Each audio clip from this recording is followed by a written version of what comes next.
Morning, everybody. Good morning. Good morning. Good morning. Good. We're all on.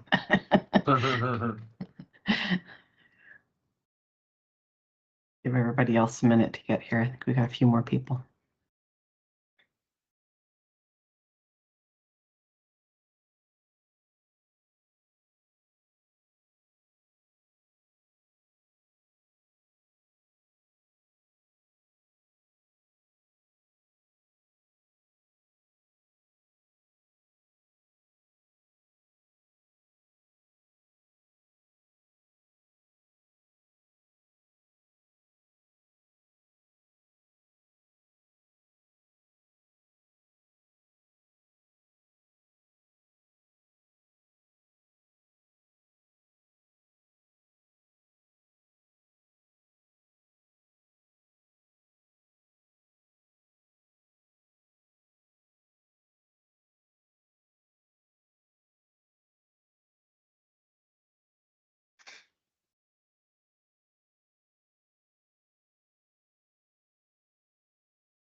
Hmm.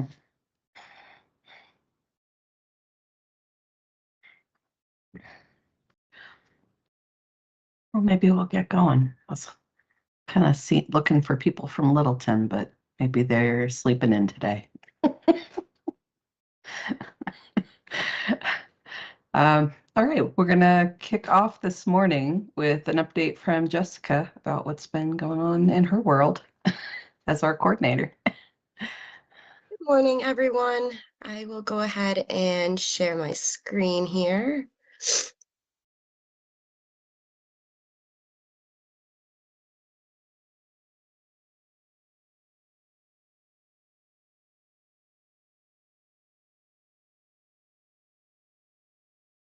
Okay, so just to kind of follow up on some of the items that were in progress that started in 2024, under our Develop Workforce Development Programs, support our Ready to Work partnership, and then under our Develop a Family System, designate a lead service provider.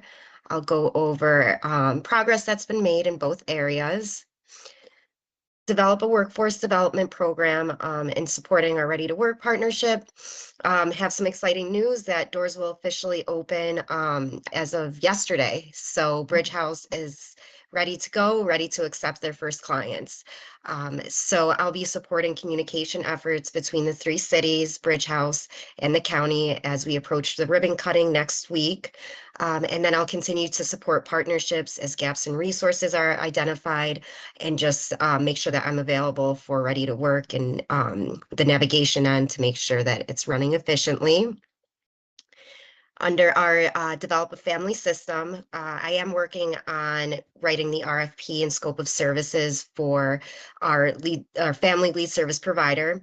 So I've met with the McKinney Vento liaisons who provided some really good insight, items to consider, gaps, areas that they think that they really believe families could use that extra layer of support. And that will help guide my RFP. I've also coordinated meetings with other community providers in the Tri-Cities area who work closely with families to gain some key considerations and insights from them as well, to help guide the RFP and scope of services and make sure that we're hitting all the key points in making sure we service our families in the Tri-Cities area. Excuse me.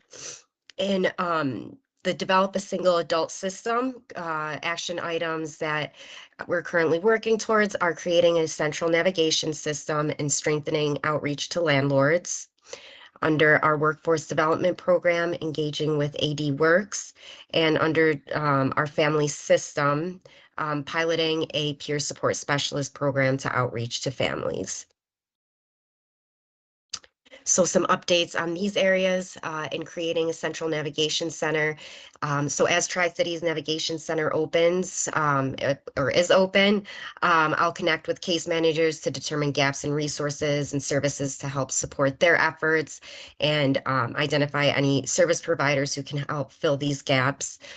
Under strengthen our landlord outreach, we began that work in 2024 with our Key Heart training under the Landlord Outreach Initiative work plan.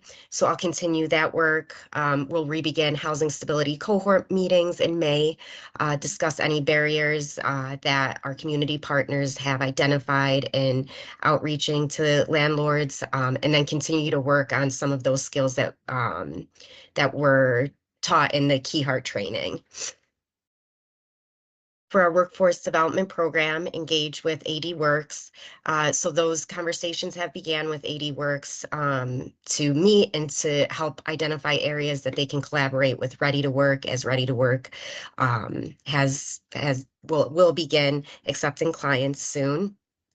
And under our family system, pilot a peer support specialist program, those conversations and ideas, ways we can start that peer support specialist program began in 2024 before leave. So I'll re-engage with Mental Wellness Colorado to continue those conversations and solidify a work plan and how we can bring peer support specialists to the Tri-Cities area. Under our single adult system, an action item that was completed in 2024 was convening local healthcare providers to discuss street outreach team, and items that are in progress under our single adult system is sponsoring our PSH feasibility assessment.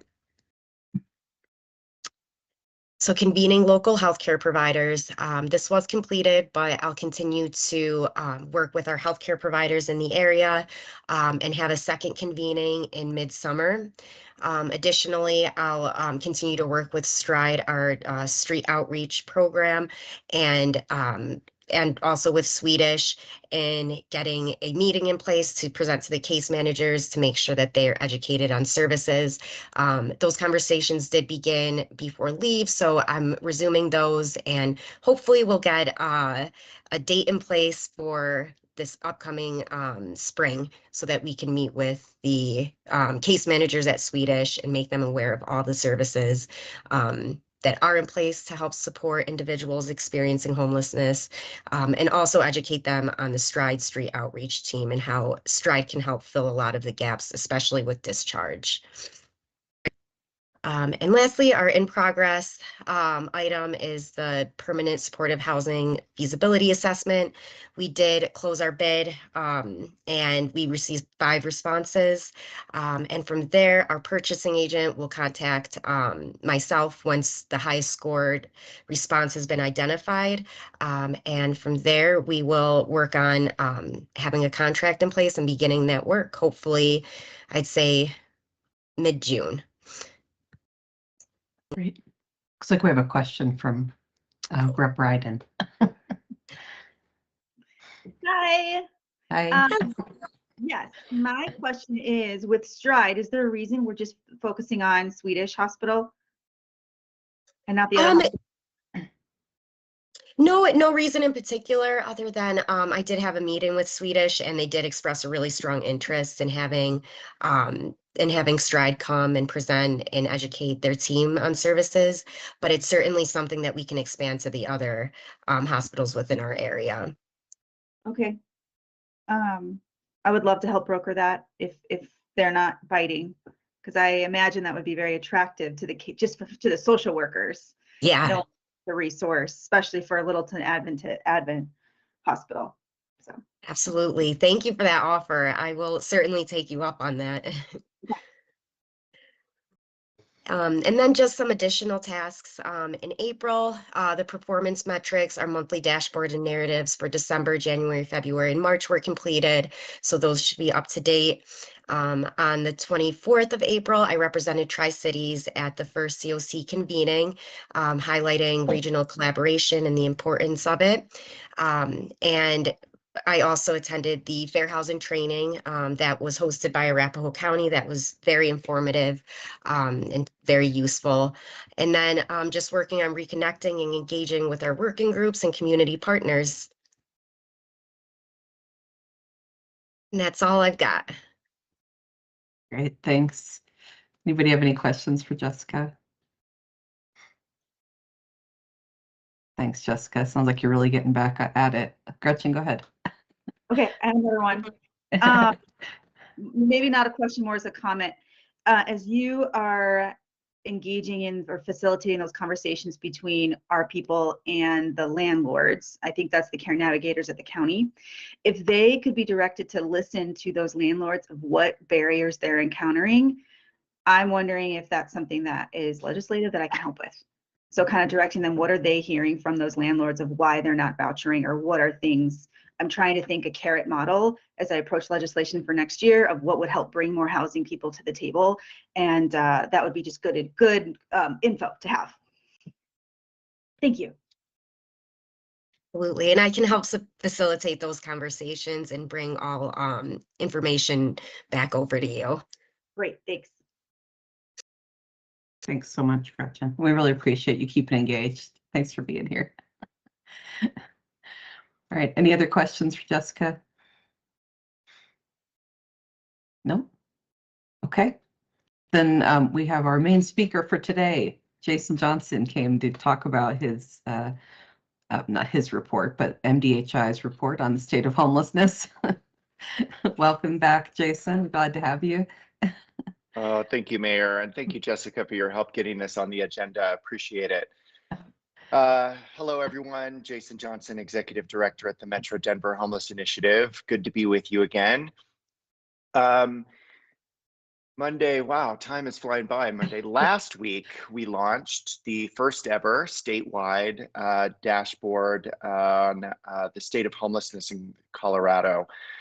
And this dashboard is it centralizes the homeless management information system data into one place for the entire state, representing all 4 continuums of care across Colorado. And today I wanted to, I'll say last week we got quite a bit of media coverage about the report itself. I hope you saw some of that or heard some of that on the radio or television. We got broad print, radio, TV attention to the report itself. This report, I'll share 2 items on background. First, the Metro Denver Homeless Initiative, or MDHI, has a history of releasing a state of homelessness report for the 7-county region in Metro Denver. And we were approached sort of mid-year last year by the other COCs across the state, as well as DOLA, to consider making the state of homelessness report statewide. The reason behind that is that really since late 2019, there had been an effort to make our homeless management information system statewide. MDHI is the statewide HMIS administrator. And so all providers across the state of Colorado report their information into the Homeless Management Information System, or HMIS, whether someone is receiving services in Grand Junction, Alamosa, or in downtown Denver. And so it was a multi-year effort to get that system platform and structure in place. And now that it's in place and working, the idea was, well, gosh, let's release this information statewide and make it something that's useful to all providers, all policymakers, all folks interested in and are part of the work to address homelessness, can go to one place and get the data and information they need. So we're really proud. This is, multiple years of work behind this dashboard, but we're really excited to have it in place. I'll spend some time orienting you to the dashboard itself, and then also want to call out and highlight a few items that I think would be of particular interest to you.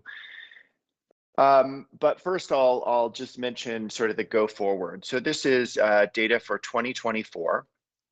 It is a calendar year, so January to December 2024. Historically, MDHI has released its report in alignment with our fiscal year, which has been super confusing for folks because you're talking, some of this year, some of that year. And so really glad that we made a calendar year change. I think it's just easier for people to understand when we're looking at one single calendar year. And the other change is that historically we've released a state of homelessness report for Metro Denver kind of mid-year in alignment with our point in time data. This year, the 2024 point in time data is included in the dashboard. But as you know, we here in 2025 did a point in time count in January. That information will be released separately and will be released much earlier. We're going to release the point in time data to the public at the same time that we send it to HUD. Typically, we release the point in time data to the public once HUD has validated that information, but there's so much uncertainty at the federal level, inside of HUD especially. We're really unsure as to when they may validate or even if they may validate the point in time information. And honestly, once we send the information to HUD, their validation process changes the data very, very little. It may be that they find, someone who was 18 that we counted as a youth that they want counted as an adult or something like that. So it's really, small changes that happen through the validation process. So we feel comfortable releasing the point in time count a bit early. So you can expect that. Probably toward like the third week of this month. So if you'll have me on your next month's agenda, I can speak to the point in time data for 2025, which I think will partner really well with this information I'll share today. So I'll go ahead and share my screen and pull the dashboard up for you.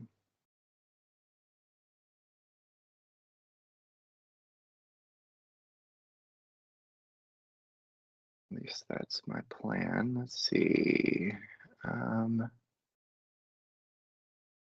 So here I went right to Tri-Cities. Here we go. All right, can you see the Colorado's first annual State of Homelessness report for 2024 on your screen? Yes. Wonderful, great, thank you. So just to orient you a bit, this is the dashboard itself. I know it was included in your agenda, but I will go ahead and throw it in the chat as well so that you can follow along at your own pace. But the dashboard itself has a bit of background and context, a little bit of information about the 4 continuums of care across Colorado, a little bit of information about what a continuum care is and what they do, some information about the homeless management information system itself. It offers this graphic where, if you're really just interested in Denver Metro, you can go straight there. It also, you'll see the table of contents just will kind of float with you as you scroll. And so if there are particular things that you're interested in, you can sort of go directly there. So whether you're interested in the overall count, some of the demographics, the point in time data from last year, or if you wanted just to focus on students or something else, then you can use the table of contents to sort of jump right to that section. Because the dashboard itself is a pretty lengthy document. So hopefully that table of contents helps people sort of toggle through the dashboard and get to the information that you want. Two things that I also want to highlight before sharing some of the data is that there's was careful attention paid to this definitions page. And so if I think in any industry or system, there's jargon and specific language that's used. And while we tried to make this public facing and as easy to understand for the general public as possible, we wanted to include a definitions page so that people could sort of quickly and in a common way understand the terminology that's being used in this dashboard. Likewise, right up top, there is all of the data sources used. So as you can, I'll mostly be talking about the homeless management information system, talking about point in time, talking a little bit about McKinney-Vento when we're diving into some data about students. But in here, you'll see that there are many different sources and additional information that was used to compile this dashboard. And so anytime you want to go deeper, if there's something specifically that you're more interested in, such as permanent supportive housing or effectiveness of outreach, looking at various different demographics such as indigenous populations, you can sort of go deeper by accessing that data sources link. So some key facts that really jump out when we look at this dashboard. First is just the scale of the crisis. So in 2024, over 52,000 people in Colorado needed help with housing. So this, I guess I should orient the difference between HMIS data and the point in time. So the point in time count is just that. It's a count of people who are experiencing homelessness on one night in January. As to where the homeless management information system, it counts individuals each time they access a service. And so the HMIS data, we believe, has a more accurate representation of people who are experiencing homelessness, but it is still not exact. There are many people who experience homelessness that never seek any kind of help. And so if they've never reached out to a service provider, they are not counted in HMIS. But HMIS captures folks even if they're just looking for services only. Maybe they contacted an outreach, had contact with an outreach team. Maybe they were looking for a hot meal on a winter night. Really, there's often folks that are captured in the services only who may not otherwise, stay a night in a shelter, stay in a transitional housing program, tiny house village, those kind of things. But this 52,000 number is incredibly sobering. It's, I'm using the word data quite a bit as I'm sharing this dashboard, but I think it's important for us to remember that each of these data points represents a real person. Our neighbors, these are veterans, parents, young people experiencing homelessness in every community across our state. We often, the first question that I get is, well, okay, 53,000 people, is that higher or lower than in years past. This dashboard really sets the baseline data. So it is, we made changes to how the data was collected. We did this statewide. We changed the time frame from fiscal year to a calendar year. So there's not really a good way from a data quality standpoint to compare previous years to 2024. So we're really using 2024 as a baseline. Next year, we'll be able to look at trends and really highlight if things are getting better or worse. We'll also be able to highlight what programs are working or not.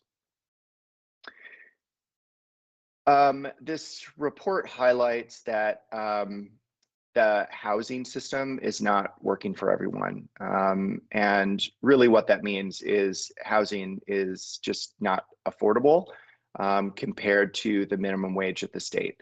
And there are multiple sort of in that data sources section studies that we looked at that highlight the expense of renting a home across Colorado when compared to the wages, most of the time the minimum wage. It really makes it quite impossible for folks earning minimum wage to afford and maintain stable housing. The data in this report shows that health and housing are connected. More than half of people experiencing homelessness in Colorado have a disabling condition. And those disabling conditions make it incredibly difficult, somewhat impossible to maintain housing given the expense and complications of their disabling condition. We know that having a stable home helps people stay healthy. And so we're really trying to draw that connection between health and housing in this report. And then finally, we just, given the somber, large number of people in this crisis of being unhoused, we wanted to highlight where things are successful, hopeful, and we're really seeing that the Built for Zero partnership focused on veterans is having some success. There are 7% fewer veterans that are homeless in 2024 when compared to 2023. And so that just shows that when we collaborate, when we focus on coordination of services for a specific population, like you're doing in the Tri-Cities around families, you can really have an impact. So again, to just kind of orient you here, there's a lot of information that can be pulled out, but the meat of this report is the dashboard itself. And so the dashboard is near the top of the full report. And here you can see that the 52,806 individuals or 45,000 households are experiencing homelessness across the state. What's nice about this report is that you can toggle to a specific continuum of care. So in this case, you can click on Metro Denver. I hope. There we go. And the data set will change to be specific to the 7-county region of the Metro Denver COC. And so it pulls data, it offers, which I think is really helpful, some information about what type of services people accessed. So you can see emergency shelter, support services were sort of the top services that people experiencing homelessness were trying to access. It gives some demographic information based on race, gender, and age. And then it also can highlight some additional characteristics. You'll see that over 5,000 individuals in Metro Denver were considered newly or first-time homeless, as opposed to the over 11,000 individuals who are categorized as chronically homeless. Those are folks who have been homeless for more than a year or who are homeless and living with a disabling condition. You'll see the just over 2,000 veterans in the Metro Denver region are experiencing homelessness.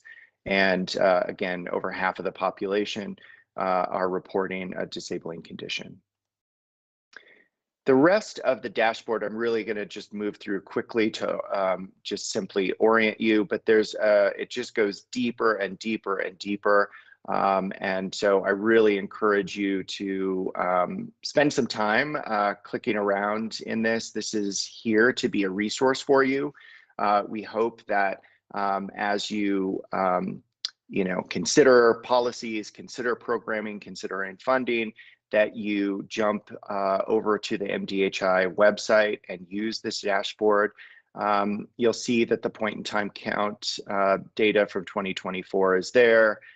There's also good information about students experiencing homelessness pulled from the McKinney-Vento Acts data set for the 2023-24 school year.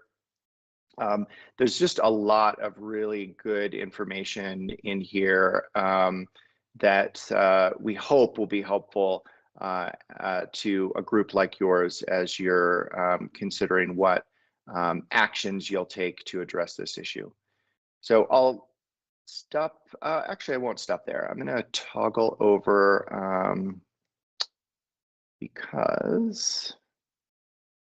so here's our website. And so if you go to our work and go to reports and data, you'll see the State of Homelessness 2024.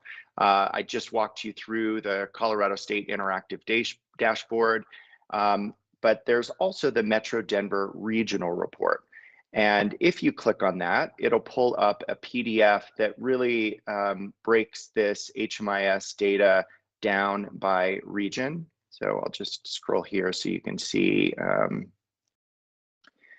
that it starts at the Denver Metro COC level, and then you can look at each of the sub-regions to see what homelessness looks like in any particular county or city sub-region. And we did a breakdown of this information by Tri-Cities.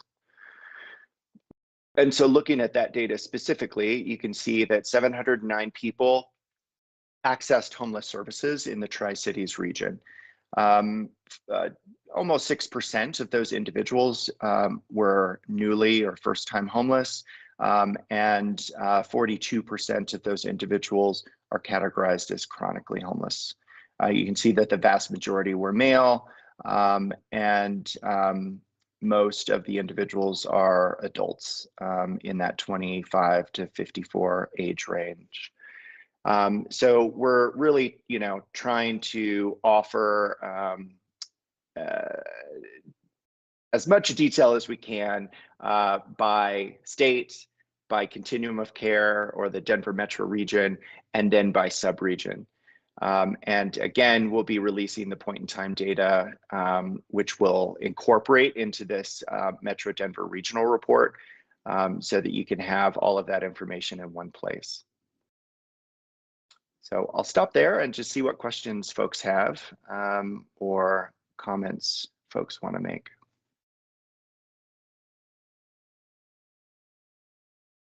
Hi, Gretchen. So many questions. As I recall, when we were going over the count data, you collected that information through zip codes, right? That's how you parse that out. Is that accurate? I believe that is. Yeah, that's sort of the standard methodology is out by zip code. Yeah. Sometimes there's Jessica, I'm sorry, I'm not seeing your colleague from Arapahoe County who led the point in time effort, but I was just going to check in and see if that was the case there in the Tri-Cities. The challenge with that, Littleton as a city is very weird in how it's classified. So we kind of have to codes because otherwise we get parts of Highlands Ranch and it kind of inflates kind of what we're looking at. So I'm just assuming that that was accounted for, or as best you can, at least. The best we can. I would say typically in a point in time count, there's extensive work done to map the areas ahead of the count. And so a continuum of care as complex and large as Denver Metro, there's a lot of work that goes into sort of pre-mapping. And so that's why I say, hey, it's yes, typically you can sort of pull the data by zip code, but that's not always the case. And I would have to research a bit more to see how the Tri-Cities specifically was mapped.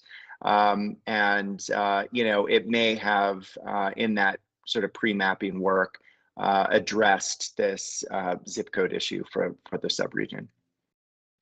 Great, thank you. And my second question, when you guys announced this via email to all your users, I'm on your list, so I had a chance to get this report in advance. Do you have a PDF of it, the actual report? I mean, it's very multidimensional, I get, and user-friendly, but I will say as a policymaker, that sometimes can be a little bit of a barrier. Sure. Yeah, I appreciate that feedback, and we've heard that over the past week.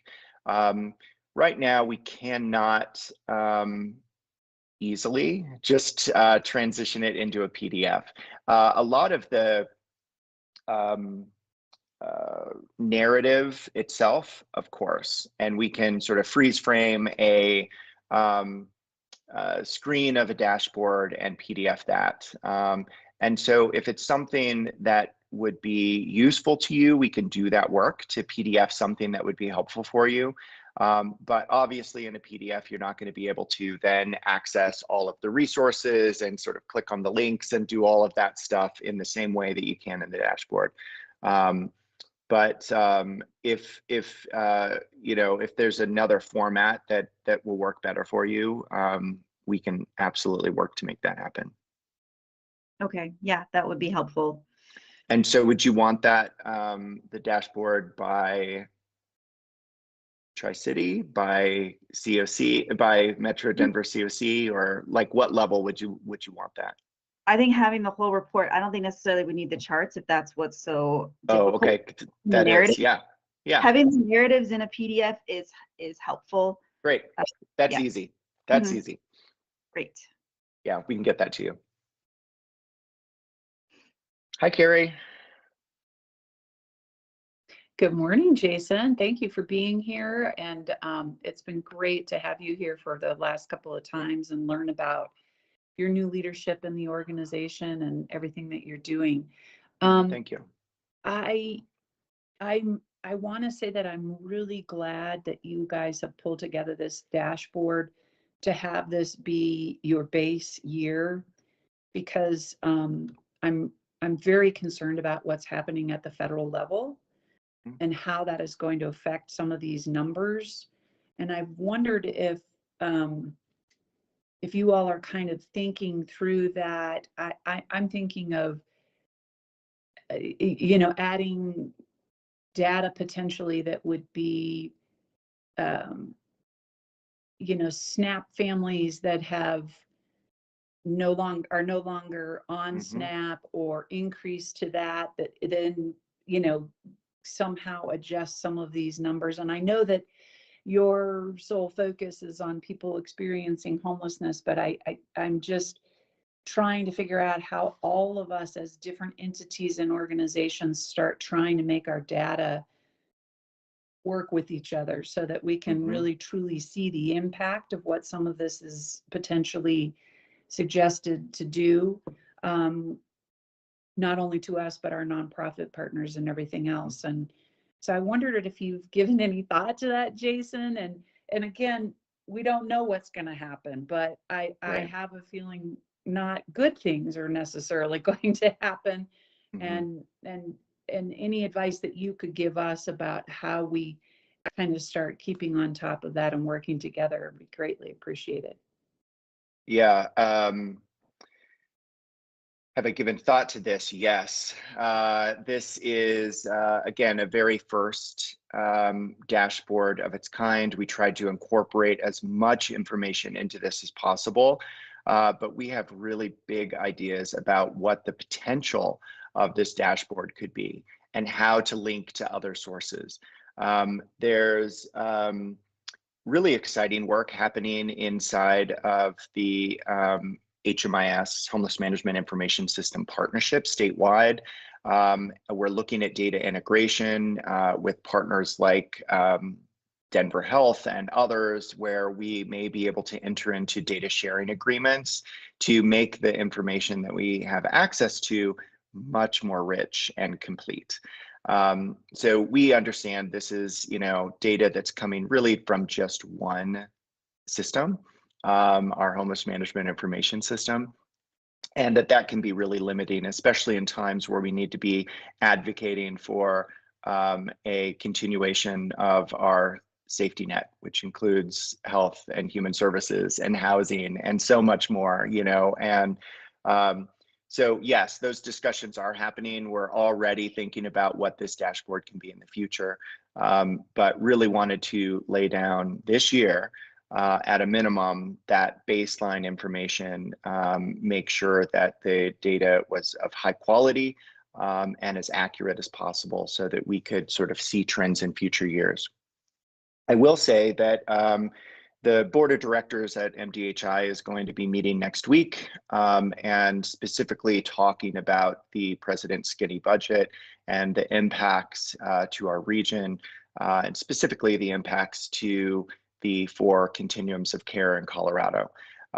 The president's proposed budget aims to stop the continuum of care program altogether and incorporate it into the Emergency Solutions Grant, which is a helpful framework of funding for shelter, outreach, and transitional housing, but has a cap at 2 years of assistance. So any level of work that we do that is primarily focused on permanent housing, which we know is the real solution to homelessness, is getting people permanently housed, would be abandoned in favor of funding for emergency shelter and 2 years of transitional housing or rent assistance at a max. If that proposed budget stuck, it would defund homeless management information systems like ours.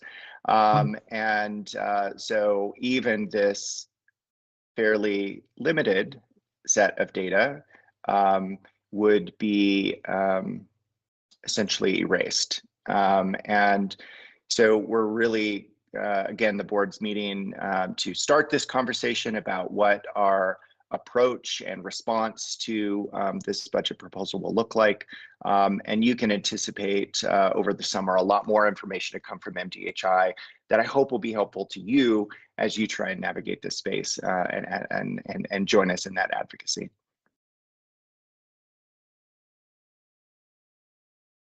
Thank you, Jason. Yeah. There are questions for Jason?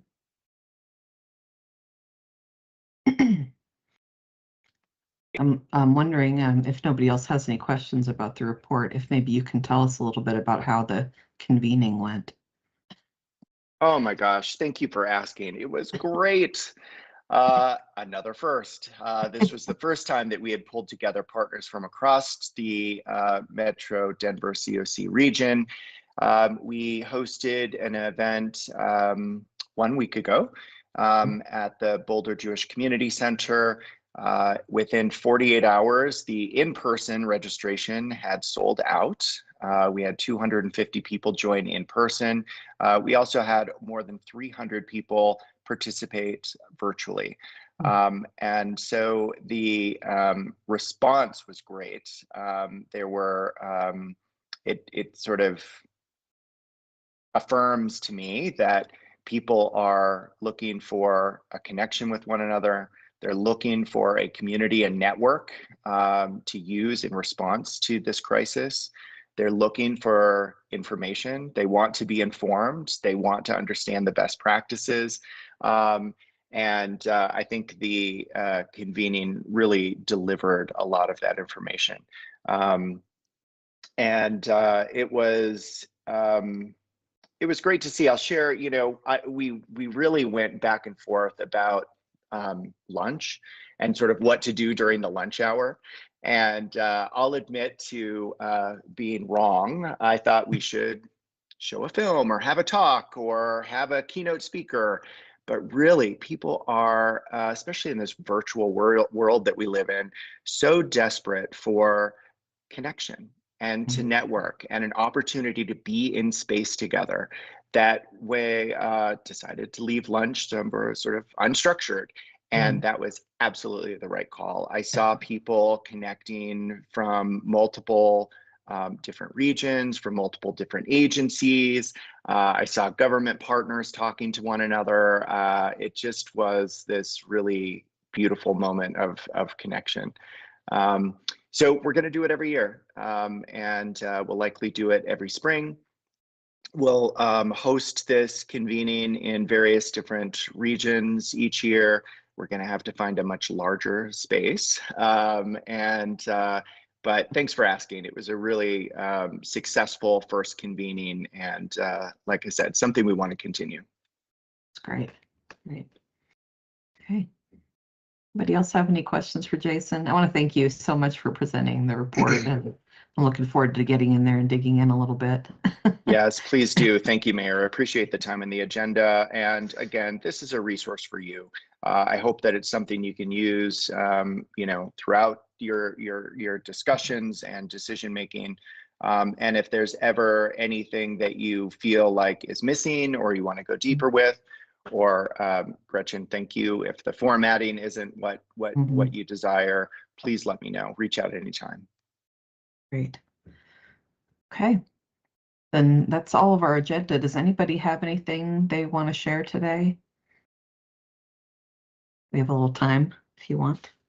I can share one thing that came out of the legislative session that I think will be useful is I wish Graceful Cafe was still around, because there's a bill that passed, and I'm sure the governor will sign it, that allows unhoused individuals to use their SNAP cards at restaurants. So that will be very useful, and that will be rolled out shortly. There has to go through like a rulemaking process, but that will help. They still can't use it to buy hot food at the grocery store, but at least we have something. So Yeah. Can I just share that effort was championed by partners in the Tri-Cities, and partners in the Tri-Cities are on the subgroup through Colorado Blueprint to End Hunger. And so they partnered, they gave a kind of a seed grant funding to help roll this out, to prove the data, to send back to legislation. And that rolled out in the Tri-Cities area this last summer and fall and spring. Forest was one of the recipients of that, to where restaurant meals were actually delivered during sheltering events in order to feed the unhoused.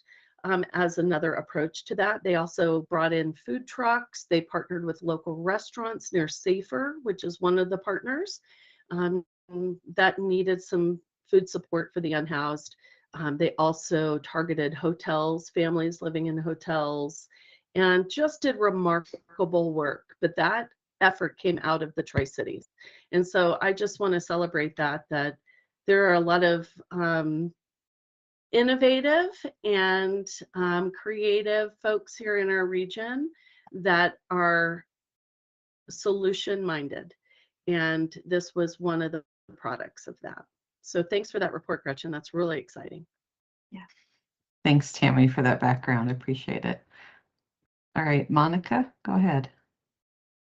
Yeah, good morning, everyone. This is Monica Knoisel. I'm representing Advent Health, our Littleton Hospital, and I am going to drop a link in the chat in just a second here to our public meeting for this year. Excuse me.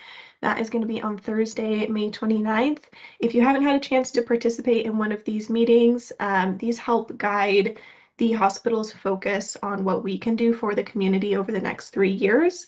So housing is almost always one of those priorities that pops up to the top, and having your voices there representing your communities really helps shape what we can do and what partnerships we can form. For this meeting as well, we are going to be having a presentation from Arapahoe County Public Health on social connection as a public health effort. So we would love to see you all there. I will also throw my email in the chat if anyone has any questions. Great. Thanks, Monica. Appreciate it. All right, Sean. Thanks, Mayor.